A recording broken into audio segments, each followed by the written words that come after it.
I have kept the long memory of my people for 31 years, and in all that time I have learned one hard rule of the trade.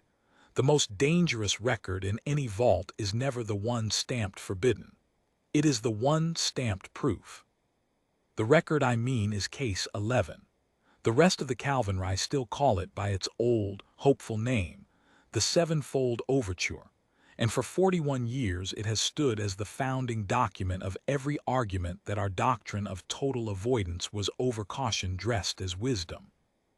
6 ships of ours held position at the Havern threshold that year, close enough to see the boundary's edge without crossing it, while one envoy went forward alone by invitation, onto the ground we have never since dared to touch. 11 days. Then she came back, and every instrument we owned then and for 40 years after agreed on a single finding: untouched, whole. They let us pass unharmed. The phrase entered our archives as testimony and left it as scripture. The vault itself sits inside the Salmir Reliquary, a station built into the dead husk of a moon too small to hold its own atmosphere, chosen for that reason. Nothing here is permitted to decay by accident, only by decision. The corridors run cold and dim by design, lit at the level the oldest archival stock can tolerate without fatting, and the air carries the particular dry stillness of a place where nothing is meant to move quickly. I have walked those corridors at every hour of every cycle for 31 years, and I can tell you that Case 11's drawer sits no differently from any other on the shelf. It does not glow. It does not hum. It is an ordinary box in an ordinary row, and that is, I have come to think, the most honest thing about it. The Havern threshold itself I have only ever seen on instrument plots, a boundary with no fence, no buoy, no visible mark of any kind, drawn instead from 41 years of ships that simply stopped reporting past a certain coordinate, and ships, before and since, that turned back of their own accord well short of it. Cartographers redraw it every few years as the data shifts, always inward, never out. The 6 ships of the Sevenfold Overture held there at a respectful distance while their envoy went forward alone, into a silence none of them could follow her into, and came back having seen the one thing no Calvinri instrument has ever recorded directly: the ground itself, ordinary daylight falling on it, and whatever passed for welcome there. The envoy's name was Severin Aska, and she was my teacher before she was anyone's legend. I do not say this lightly.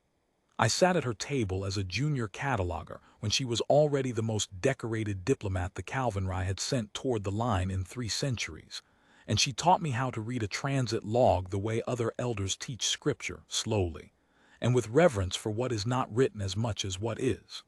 She built the open hand initiative on the strength of her own returned, undamaged body. For 4 decades she stood before the conclave and said the same patient thing in 100 different rooms. We tested her for everything we knew how to test for, and there was nothing there. The line could be opened. The fear could be retired. She believed it more than anyone alive because she alone had walked to the edge of the unknowable and come home certain. She died 11 days after the conclave finally scheduled its vote to reopen the threshold. Natural causes, the medical office wrote, and I have no evidence to contradict them then or now. What I have instead is a smaller, colder fact, one I noticed only because cataloging precision had been her gift to me before it was mine to use against her memory. 4 days before her death, Severin filed a routine archival correction, the kind of paperwork that crosses a warden's desk by the thousand and earns no second look. It withdrew the original, unredacted transit log of her own 11 days from general circulation, citing a transcription error in the 7th entry, and replaced it with a clean copy that read, in every particular that mattered to the vote, exactly the same. No one checked further. No one had reason to. The vote proceeded on the clean copy. The threshold stayed closed by 9 votes after a debate that, for the first time in 41 years, could not point to an original source document. Only a flawless one, supplied by the single most trusted witness who had ever lived. I checked further. It took me 3 years, and it cost me what was left of my certainty about her. The work was unglamorous in the way the worst discoveries usually are. I requisitioned every scan ever run on her across 41 years, tissue density, neural mapping. The long, slow drift studies the medical office kept quietly running on every returnee long after the official testing period ended. I read each report twice, then cross-referenced her public testimony against her private working drafts, looking for the seam where the trained diplomat ended and something else began. I found no seam. There was nothing to find because there was nothing there to be found by any method built to find a thing. We had spent 4 decades searching a house for an intruder, and the house was empty, and that was exactly the problem. The house had simply, eventually, become the intruder's purpose, without ever once containing one. I do not believe Severin Oska knew what she had done, not in the moment she did it, not in any moment before. I have read every word she ever spoke about that vote, and there is no triumph in it, no concealment, no tell a watchful student could have caught. She believed sincerely to her last hour that the correction was a transcription error. She believed it the way you believe the sky is a color, not a fact you reason toward but one you simply hold. That is what frightens me about Case 11 now, more than any wound ever could. We searched her tissue for 4 decades and found nothing because there was nothing physical to find. What had been placed in her, if placed is even the right word for it, was not a device or a seed or a foreign cell. It was a certainty, indistinguishable in every way from the 1,000 certainties she had earned honestly across a long and admirable life, set to resolve itself at one particular convergence of circumstance and never before. 40 years of total scrutiny had been looking for a stranger inside her skin. There was no stranger. There was only Severin, entirely Severin, doing the one thing the moment required, and believing every second of it was her own idea. This is what I mean when I tell the younger archivists that the humans never lied to us. They let us pass unharmed is a perfectly true sentence. We checked it ourselves exhaustively for the better part of half a century, and it held. What it does not say, what no instrument we have ever built could have made it say, is what else may have passed alongside her, not through the boundary in any way our sensors understand boundaries, but through the long, patient architecture of a life given 40 years to arrive at exactly the right room on exactly the right day. You cannot scan for a future.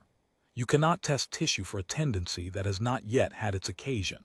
And you cannot suspect, in any way that does not unmake the trust the whole encounter was built to prove, the one witness everyone agrees was returned whole.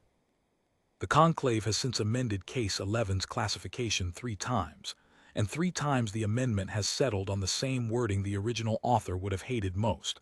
Outcome unconfirmable, intent unconfirmable, recommend permanent closure.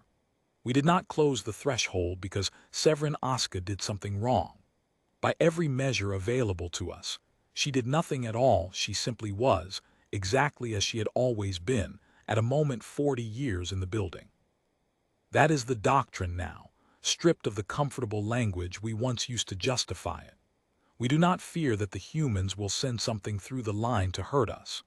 We fear that they have already shown us once, with total honesty and total mercy, that what returns whole from that ground may not need to carry anything in to be dangerous on the way out. It only needs to wait, unaltered, inside someone we have every honest reason to trust, until the day arrives that only it was built to recognize. I keep her transit log, both versions, the withdrawn original and the clean replacement. In the same drawer I keep my own apprentice ledger, because I have not decided which one of them is the true record of what she was.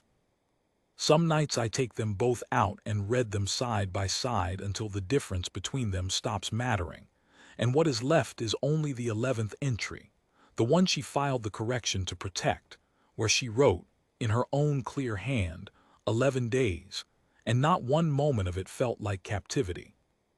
I believe her. I think that is the whole of the warning. Not that they harmed her, not that they lied, Only that something can be entirely true and entirely kind and still be the most patient weapon a line has ever let walk back across it on its own 2 feet, smiling, certain and yours, until the one day it was never yours at all.